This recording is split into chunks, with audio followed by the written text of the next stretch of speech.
안녕하세요. 장준호 교수입니다. 코로나19 속에서 치러진 대한민국의 21대 국회의원 선거는 많은 외신의 관심을 받았습니다. 저는 그 중에서도 CNN 보도에 나왔던 한 상인의 이야기가 기억에 매우 남는데요. 그분이 이런 말씀을 하셨습니다. 겨울에 강이 얼더라도 표면 얼음층 밑으론 강물이 흐르는 것처럼 코로나19 속에서도 선거는 진행되어야 한다. 참 시적이죠? 우리나라의 유권자의 소신과 성숙함을 느낄 수 있는 말입니다. 오늘은 유권자인 우리가 만드는 시민사회, 그리고 지역 공동체를 통한 정치 참여의 가치를 알아보는 시간을 준비했습니다. 열린 민주주의 교실 공감, 지금 시작합니다.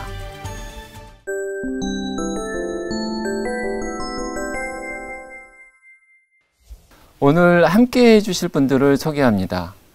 오늘은 특별한 분들을 모셨는데요. 먼저 선거연수원 이정희 교수님, 안녕하십니까? 네. 그리고 인천 지역에서 생활문화공간 아토를 운영하시면서 도시재생, 마을 만들기를 연구하는 성공회대 사회문화연구원 이재성 연구위원님 나오셨습니다. 네. 안녕하세요. 안녕하세요. 그리고 마지막으로 이제 매우 특별하신 분이신데요. 지역 공동체 활성화를 위해 여러 활동을 이제 동대문구에서 하고 계시는 분입니다. 경동시장 주식회사 서형원 대표님 나오셨습니다. 네, 안녕하십니까. 안녕하십니까. 반갑습니다.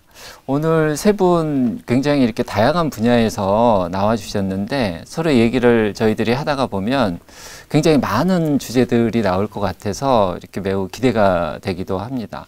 저희가 이제 지역 공동체의 시민 참여라는 주제로 오늘 얘기를 하는데, 이 시민 참여를 얘기하기 위해서는 먼저 시민의 의미가 굉장히 중요할 것 같습니다. 우리가 이제 시민 얘기할 때는 뭐 시민권도 얘기를 하고 또 시민성이라는 부분도 얘기를 하지 않습니까? 그런데 좀 이론적으로 봤을 때 저희가 시민이라고 했을 때 어떤 개념으로 저희가 좀 이해를 해야 되는지. 시민권의 개념은 14세기로 거슬러 올라갈 수가 있죠.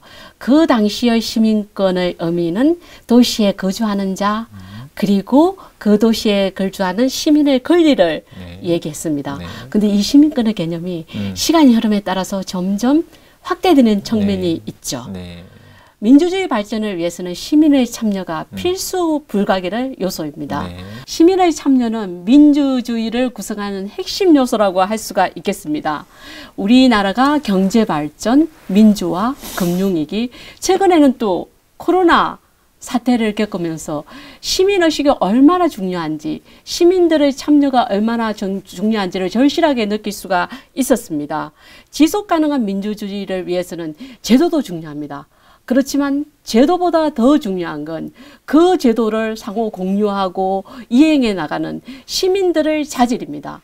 시민들의 자질과 역량이 상당히 중요하죠. 그래서 시민은 참여를 통해서 관용이라든지 그리고 공동체에 대한 책임의식, 공적인 삶의 의무감에 대한 것도 배우게 되는 거죠. 우리가 이런 부분들을 소위 그 시민성이라고 얘기를 하고 있죠. 그래서 시민 참여 활성화는 또 다른 효과도 누리게 됩니다. 시민 참여 활성화는 네트워크를 그만큼 확장을 시키는 경향이 있죠. 이 네트워크의 확장은 사회적 자본을 축적하게 하는 그런 효과도 가지고 있는 것이죠. 그리고 또 제대로 대의민주주의가 작동을 하기 위해서는 시민 참여가 필수적인 요소가 되겠습니다. 그래서 시민 참여 활성화는 대의민주주의의 발전에도 큰 기여를 한다는 의미를 가지고 있죠. 저희가 이제 시민성이나 또 시민의 의미를 이제 얘기를 할 때 이제 교육이 굉장히 중요하다, 뭐 이런 얘기를 하고, 교육을 얘기를 할 때 그러면 그냥 이론적으로 그냥 지식을 이렇게 습득하는 그런 의미에서 저희들이 평소에 교육을 생각하기 쉬운데, 본래 이제 그 교육은 단순히 그 지식만을 배우는 게 아니라 그 learning by doing. 그렇죠. 그래서 이렇게 하면서 배운다. 그러니까 자기가 뭔가 실천하고 참여하면서 배운다 라는 어떤 그런 게 이제 실제로 시민 의식과 시민성을 길러주는데 굉장히 이제 중요한 방법인 것 같기도 합니다. 근데 그렇게 어쨌든 지역 공동체에서 시민들이 실제로 참여하면서 뭔가 배운다는 말씀이신 거죠? 그렇죠. 네. 네. 오늘 또 이렇게 두 분이 나오셨는데요. 이 교수님 어떻습니까? 지금 도시재생 사업, 네. 뭐 아토, 네. 뭐 이런 하나의 공간인 거죠. 네, 네, 그렇습니다. 그 이름이 굉장히 궁금한데요. 네. 아토 굉장히 생소하기도 하고 재밌기도 하고 그렇습니다. 그 이름은 어디서 혹시 유래한 건가요? 네, 제가 이제 인천 남동구 만수동에 네. 생활문화공간 아토라는 하나의 이제 지역 주민과 함께하는 공간을 만들었는데요. 네. 거기 이사 오기 전에 네. 거기가 이제 아토 슈퍼였어요. 아, 슈퍼마켓 이름이었습니까? 네네네. 네. 그래서 그 집 주인분이 직접 운영하시는 곳이었고, 네. 그래서 주민들의 사랑방 역할도 같이 하던 아. 그 슈퍼였는데. 그렇겠네요. 사람들이 오고 가고 하니까. 네네. 네. 근데 그 슈퍼가 없어진다고 하니까 주민분들이 네. 많이 불편해 하셨어요. 네. 네. 그래서 이제 그 공간의 소중함, 주민분들에 대한 기억, 이런 거를 좀 살리기 위해서 아토를 그냥 썼고요. 네. 그 아토라는 이름은 그 전 주인분이 다니시던 회사의 아자와 네. 그 지역의 대토단지라는 특성에서 네. 토가 네. 와서 만들어진 이름입니다. 아, 그 생활문화공간에서는 무엇을 하는 겁니까? 네, 생활문화 공간 아토라는 이름인데요. 네. 제가 원래 이제 아파트 네. 생활보다는 단독주택 생활을 좀 추구해 왔었어요. 네. 그래서 2010년경부터 인천의 그 원도심, 구도심 네. 지역에서 네. 그 마을 만들기 활동도 시작을 했었습니다. 네. 그런데 이제 저는 그 당시에는 주민은 아니었어요. 네. 근데 활동을 하다 보니까 주민으로 살면서 그런 일들을 좀 오래 지속하고 싶어서 네. 이제 이사를 하게 됐고요. 네. 네. 그리고 이제 주택에서 살아간다라는 거에는 많은 일들이 필요하더라고요. 그렇죠. 예, 네. 집을 관리하고 보수하는 일부터 네. 시작해서 정원 가꾼다던가 아니면 그 마을 사람들과의 관계를 만들어 간다던가 네. 이제 그런 것이 필요해서 네. 이제 그런 일반 주택에서 행복하게 살아가는 어떤 기술들 네. 예, 그런 것들을 같이 배우고 습득하기 위한 네. 그런 걸 펼치기 위한 네. 공간이 생활문화 공간입니다. 아, 그러면은 거기에 이제 같이 참여하시는 분들, 주변에 이제 시민분들 같은 경우에 그러면은 지금 이 교수님과 같은 생각을 하면서 이렇게 참여를 하시는지요? 이사를 오고 나니까 이미 네. 이제 지역에서 도시재생 마을 만들기 사업이 네. 이렇게 진행이 되는 과정이었어요. 네. 네. 그래서 지역에 그런 거에 관심 있는 주민들이 생기기 시작하는 과정이고요. 네. 그분들과의 새로운 만남이 좀 활발하게 시작이 됐습니다. 그러면은 만나서 주로 이제 생활의 불편함이랄까 아니면은 문제 해결, 그 지역의 어떤 문제 해결에 대해서도 많이 서로 얘기를 하고 그러시는 거죠? 네, 네, 그렇습니다. 네. 예를 들어서 어떤 얘기를 주로 하시나요? 거기를 보통 이제 우리가 구도심, 원도심이라고 하면 네. 저층 주거 지역이라고 하거든요. 네네네. 그러니까 이제 단독주택이 많은데 한 30년 된 건물들이 많습니다. 네네네. 그러니까 그 건물 자체가 노후화되어 있고 네. 주민분들이 고령화되어 있습니다. 네. 네, 그래서 집을 수리하고 유지 관리하셔야 되는데 주민분들은 힘들어하세요. 네. 그리고 이제 비용도 많이 들고 네. 네. 그래서 일단 그런 주택 주거 문제가 좀 있고요. 네. 그다음에 이제 고질적인 주차 문제가 주차 네, 문제도 좀 있습니다. 네. 그리고 골목길이 약간 어둡다라는 어둡고. 네, 안전이라든가 네, 이런 네. 부분이 안전 문제. 있어서 네. 주민분들하고 이제 그런 부분을 어떻게 해결해 갈 것인가 네, 그런 부분에 대해서 같이 얘기하고 또 이제 구청이라든가 네. 시에서 하는 그런 이제 마을 사업 것들을 네. 신청하면서 함께 신청도 함께 해결해 가기 위해서 모임을 하고 있습니다.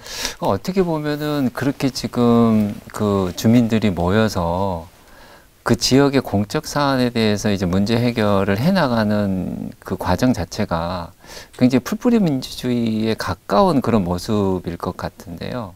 어떻게 그 안에서 스스로 이렇게 참여를 하면서 주민들이 뭔가 지역 정체성이랄까 또 그 지역 주민으로서의 어떤 책임감과 또 뭐 이런 부분들 이런 것들을 조금 더 이렇게 그 의식들이 좀 높아지는 것들을 실제로 이렇게 좀 보셨는지 어떻습니까?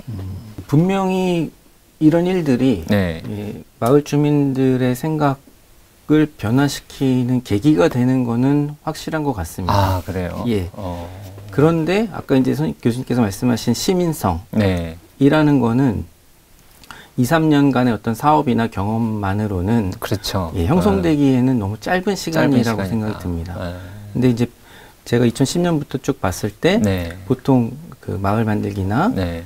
재생 사업의 종류는 그렇게 오래 지속되지 못하는 것 같아요. 아, 그래요? 그래서 이제 제가 사는 마을도 네. 이제 지금 막 시작한 단계라서 네. 분명히 이제 그 시민 의식의 개선이나 시민성의 증대, 네.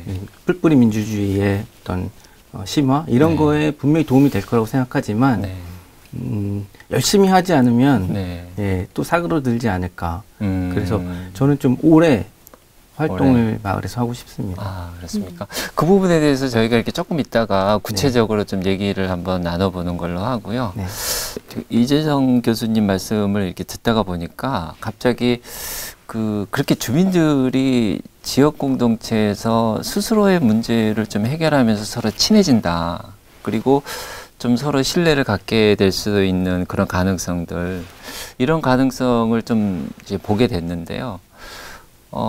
이제 굉장히 유명한 연구가 있죠. 그 하버드대 로버트 퍼트남 교수가 했던 연구인데, 그 왜 민주주의가 쇠퇴하느냐. 이거는 뭐 서구뿐만이 아니라 미국에서도 어떤 시민 참여의 부족이랄까? 아니면 사회적 자본의 어떤 부족이랄까? 뭐 이런 부분들을 가지고 이제 좀 진단을 했던 그런 연구가 이렇게 좀 떠오르는데요.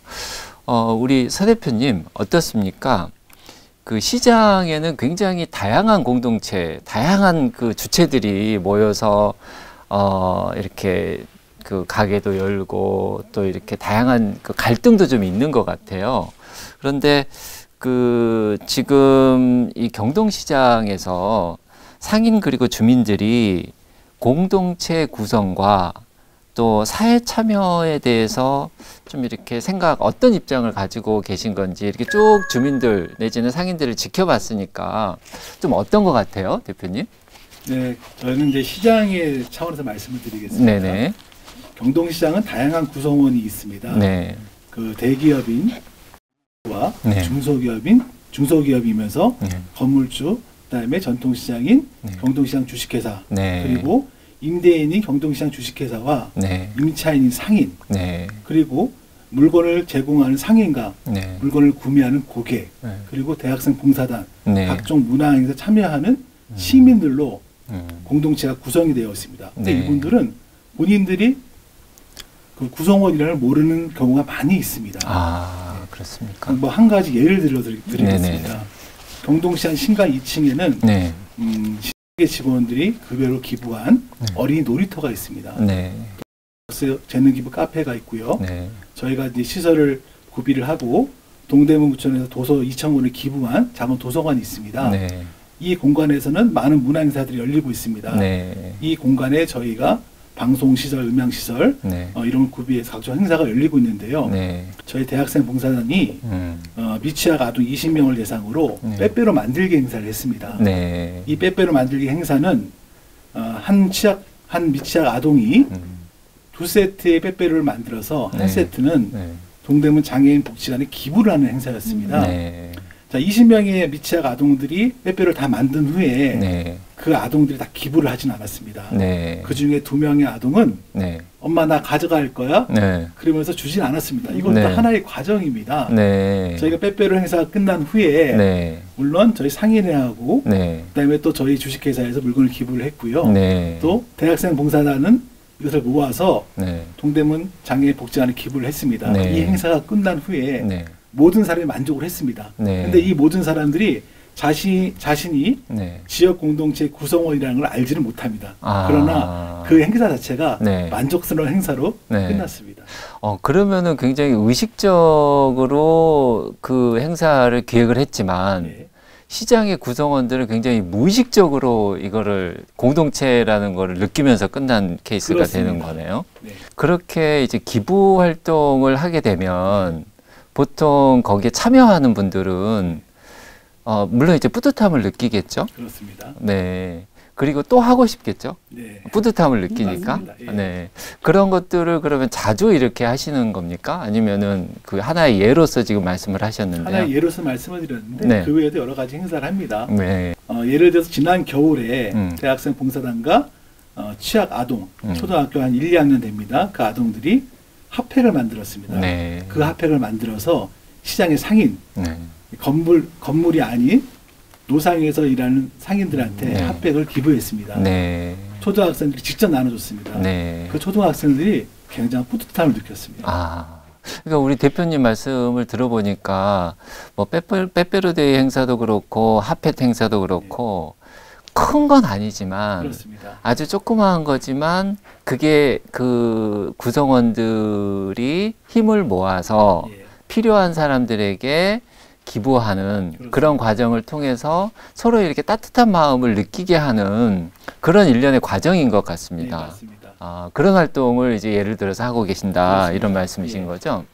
자, 그 지역 공동체 우리 지금 방금 전에 그 경동시장 예를 들었지만 이런 지역 공동체는 사실 민주시민 교육의 생생한 현장이자 또 성장판이기도 합니다. 기본적으로 이 지역 공동체는 다양한 그 주체들이 모여서 지역의 문제를 해결하고 있습니다. 하나의 협력 체계를 구성하고 있는 거죠. 근데 그런 협력 체계는 하나의 저희가 거버넌스 체제, 그러니까 문제를 해결하는 하나의 협력 체계로서 이 거버넌스를 얘기를 하게 되는데요. 이 개념에 대해서 좀 저희들이 좀 더 명확하게 이해를 좀 하고 얘기를 좀 진행하도록 하겠습니다. 이 교수님 혹시 그 거버넌스가 뭘 보고 거버넌스라고 얘기를 하는 겁니까? 이 지역 공동체하고 관련해서요. 네, 거버넌스 개념 시대마다 변하고 있습니다. 네. 1970년대는 거버넌스 개념이 국가의 관리 능력에 초점을 뒀었죠. 1980년대로 들어오면 거버넌스에 대한 국제적인 관심이 고조가 되기 시작을 해요. 그러다 보니까 민관 협력 체제를 강조하는 그런 형태를 띠게 되죠. 1990년대에 들어와서는 시민단체를 포함한 민주주의적인 특성을 강조하는 패러다임으로 이렇게 진안을 하게 됩니다. 그래서 이 시기에 거버넌스는 합의라든지 참여가 강조되는 경향을 띠고 있습니다. 지금은 거버넌스는 거의 그런 분위기가 그대로 연결이 되어서 정부, 시장, 시민단체의 협력과 자발적이고 재생적인 네트워크를 강조하는 패러다임으로 진화를 하게 된 거죠. 네. 그러다 보니까 거버넌스 개념도 점점 진화를 하고 있다고 얘기를 할 수가 있겠는데요. 네. 우리가 거버넌스를 구성하는 주체가 무엇인가를 얘기할 때는 크게 세 가지를 꼽고 있습니다. 네. 국가가 있을 수가 있고요. 네. 그리고 시장, 네. 시민단체가 있을 수가 있겠죠. 네. 이 다양한 주체들이 사실상 수평적이고 협력적인 조직 구성을 보이고 있는데요. 그렇지만 이 거버넌스는 사실상 시대별로, 네. 분야별로, 네. 계층별로, 네. 지역별로 네. 각각 다양하게 그렇죠. 사용이 되고 있는 그런 형편입니다. 우리가 보통 거버넌스를 얘기하고 시민 참여를 얘기할 때 예를 많이 드는 나라가 독일입니다. 네. 특히 독일의 사례 중에서는 독일의 사회적 기업 얘기를 많이 하고 네, 있습니다. 우리하고는 좀 다른 형태를 띠고 있긴 합니다. 그래서 독일의 사회적 기업은 정부와 아까 말했던 기업이나 시장, 시민단체가 사회 문제를 서로 협력해서 풀고 있는 그런 시스템이라고 할 수가 있겠죠. 네. 그래서 독일의 사회적 기업의 가장 큰 특징은 자발적인 모임의 형태를 띠고 있다는 네. 점입니다.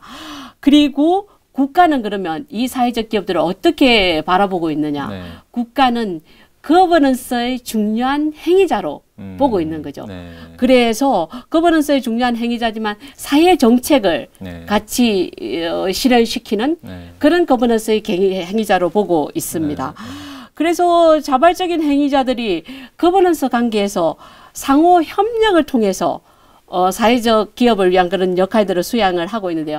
다른 말로 표현하자면 사회적 기업은 일반 기업들이 제공하지 않는 재화나 서비스를 제공을 하고 있고요. 네. 또 국가가 해결하지 못하는 사회 문제를 해결하는 그런 기능을 하고 있는 거죠. 유럽에서 사회적 기업의 개념이 도입된 것은 1990년대죠. 네. 교수님 잘 아시다시피 1990년대 쉽지 않은 시기였죠. 실업률이 높아지고 사회 양극화가 네. 증가하게 되죠. 그러다 보니까 그런 과정에서 국가는 또 재정을 축소하는 그런 현상을 나타내게 됩니다. 복지 국가의 역할이 약해지게 되는 거죠. 네.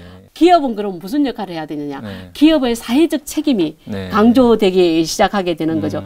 그렇게 해서 그런 대안으로서 네. 사회적 기업이 등장을 한 시기가 1990년도입니다. 네. 이런 기존의 이 제도가 기존의 경직된 제도에서 벗어나서 새로운 패러다임을 열게 되는 거죠. 소외계층을 위해서도 공공지향적인 성격을 띠고 있습니다. 또 재미있는 지점은 국가에서 지원을 할 때 성장 단계에 있는 중소기업만을 지원 대상으로 삼고 있습니다. 그리고 가장 큰 특징은 사회적 기업에 대한 국민들의 관심과 참여입니다. 그리고 지역 공동체에서 매우 탄력적으로 운영이 되고 있는데요. 재미있는 사례가 있습니다. 어티콘이라는 기업이 있어요. IT 기업이에요. 근데 이 IT 기업은 소프트웨어도 개발을 하고 사이버 보안 장치도 마련을 하고 인공지능도 개발을 하고 있고요. 내노라 하는 IT 기업들, 그 기업들에 가서 상담까지 해주는 그런 기업입니다. 근데 어티콘은 자폐증을 가진 사람들을 고용을 하고 있어요. 근데 여기서는 어티콘은 자폐증을 장애로 인식하는 게 아니라 중요한 자원으로 인식을 하고 있습니다. 어떤 의미냐 하면 어티콘을 창립한 창립주의 아들이 자폐증을 가지고 있었어요. 그 아버지가 자폐증을 가진 사람들을 모임에 갔더니 중요한 특징들을 관찰을 하게 됩니다. 이 자폐증을 가진 사람들이 관찰력이나 집중력이나 그리고 기억력, 직관력, 논리적 사고력이 일반 사람들보다 뛰어나다는 걸 발견하게 되는 거죠. 그래서 사실상 아들을 위한 거였죠. 이 자폐증 환자들을 위해서 고민을 하다가 이 회사를 만드는 거죠. 어티콘을. 이 회사에 290명 정도가 고용이 되어 있습니다. 그중에서 교수님, 자폐증을 가진 사람은 몇 명이나 될까요? 290명 중에 한 3분의 1? 3분의 1. 네. 네, 70%입니다. 아, 70% 그렇게 많아요? 290명 중에 210명이 네. 자폐증을 가지고 있고요. 아, 그래요? 그리고 이 어티콘이 세계 곳곳에 진출을 했어요. 네. 그러니까 독일뿐만이 아니라 프랑스, 영국, 캐나다, 미국, 호주 이렇게 해서 세계 18개 도시에 진출해 있는 그런 상황입니다. 그리고 더 눈에 띄는 부분은 2018년의 경우에는 270개 정도의 프로젝트를 진행을 했었죠. 네.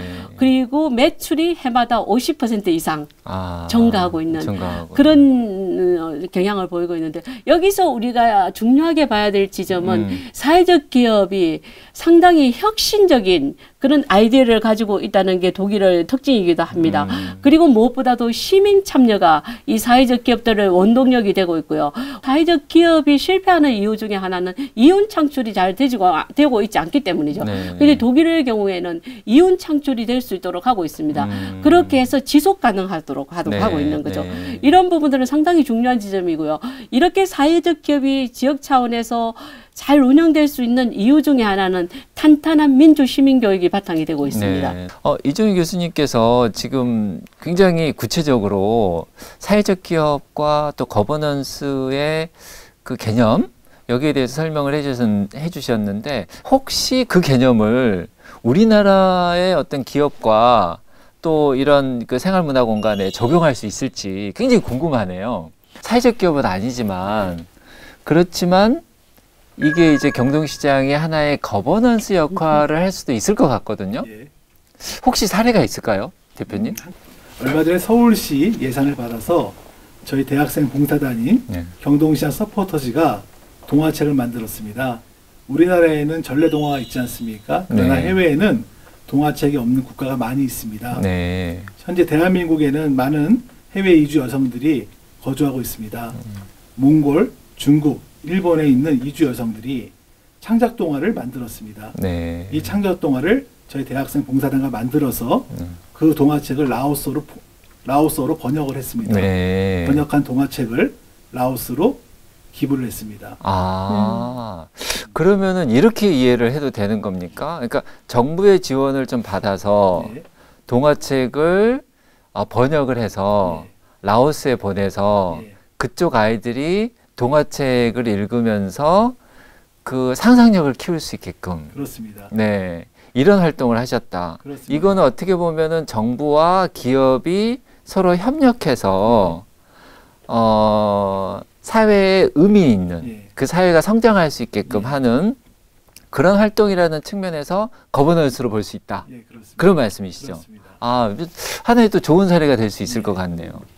그러면 어떻게 이재성 교수님 어떻습니까? 지금 아토 생활문화공간 같은 경우에도 물론 이제 사회적 기업은 아니지만 여기서도 우리가 이제 거버넌스라는 어떤 개념의 틀 안에서 지금 아토에서 하고 있는 주민들이 하고 있는 이것도 뭔가 이제 뭐 정부하고 같이 하는 것들도 좀 있을 것 같고 네. 그거 어떻습니까? 사례가 있으면 좀 말씀해 주시면 저희가 이해를 쉽게 할 수가 있을 것 같습니다.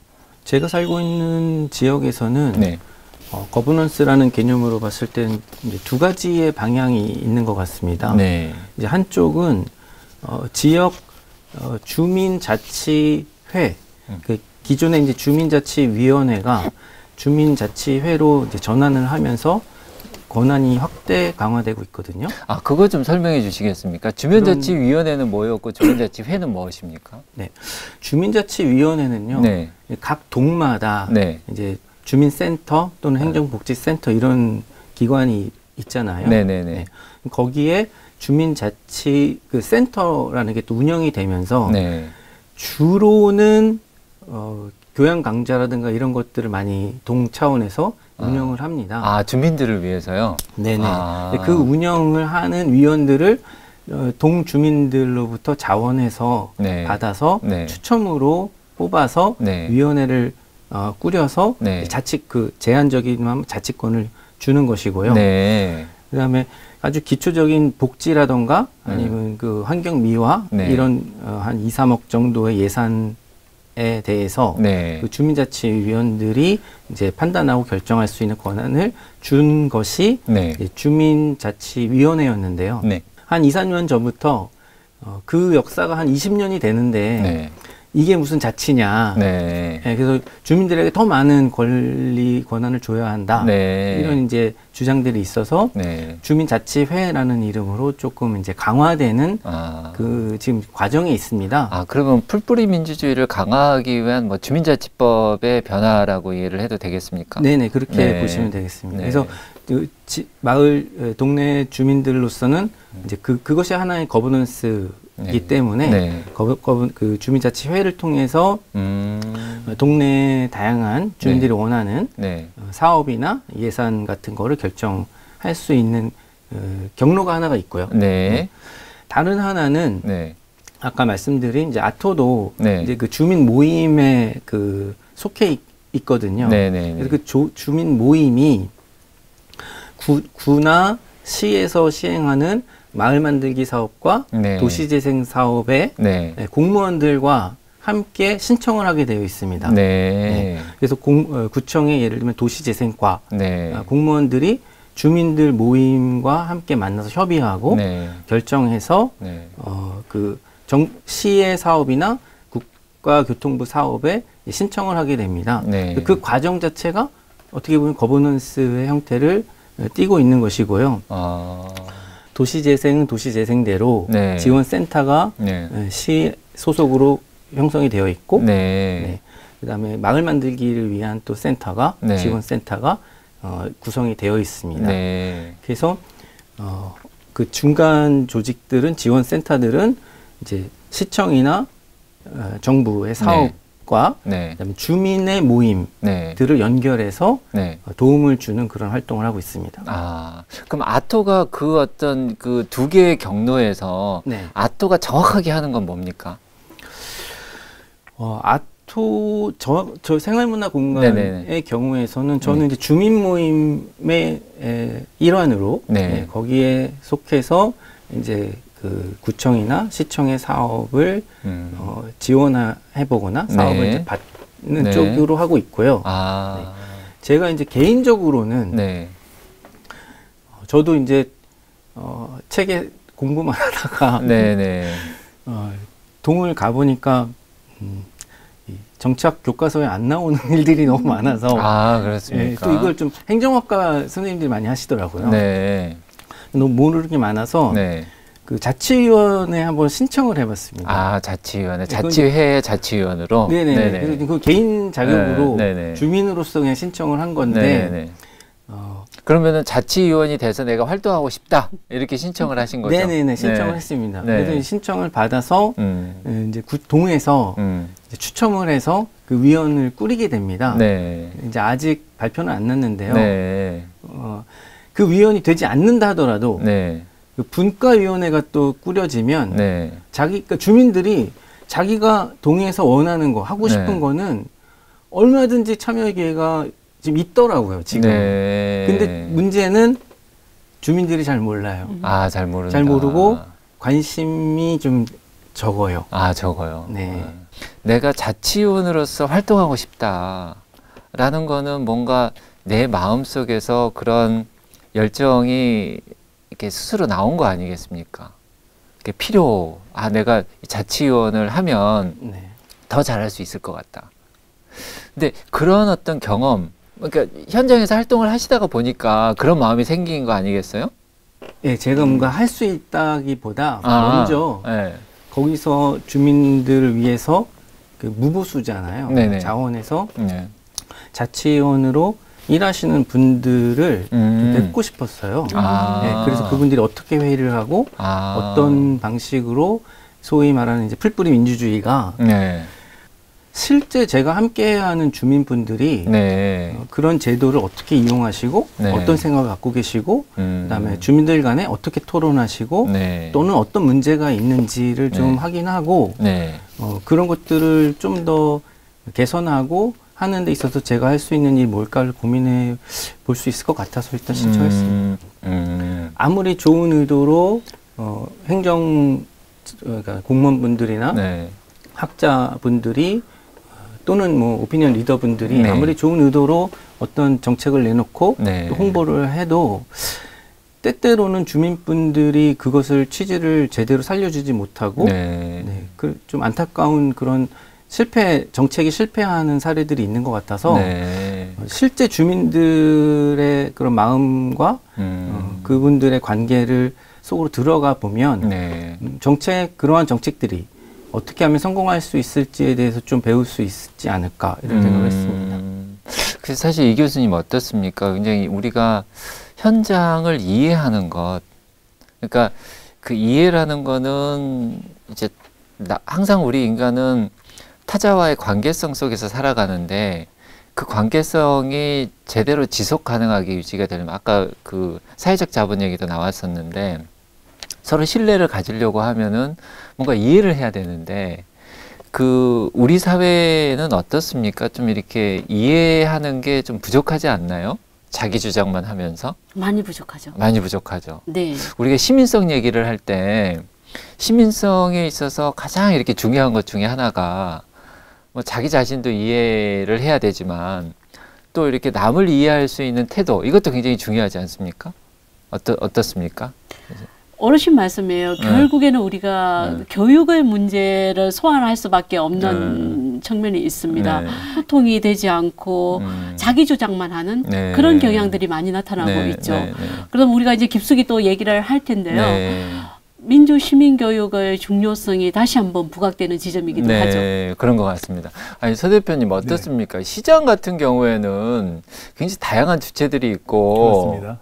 그래서 이제 시장이라는 어떤 특성상 상인들이 서로 이렇게 공동의 문제를 해결하기 위해서 굉장히 갈등이 좀 심할 것 같은데, 그런 갈등을 뭐 주식회사 이 경동시장 입장에서 어떻게 관리를 하시는지 좀 궁금합니다. 저희 시장은 그런 갈등이 없습니다. 아, 갈등이 없던 시장이에요? 예. 어떻게 시장에 갈등이 없을 수 있습니까? 저희 같은 경우는 저희는 주식회사 임대인이고 네. 또 상인회가 있습니다. 아, 네. 상인회 자체적으로 모든 문제를 해결하기 때문에 아. 주식회사하고 문제는 없습니다. 아, 우리 상인의 얘기 부분에서 저희가 일부를 좀 끝내고 저희들이 좀 2부에서 조금 더 이렇게 구체적으로 이 시민의 사회 참여 이게 좀 더 구체적으로 들어가서 좀 깊이 얘기를 나눠보도록 하겠습니다. 네.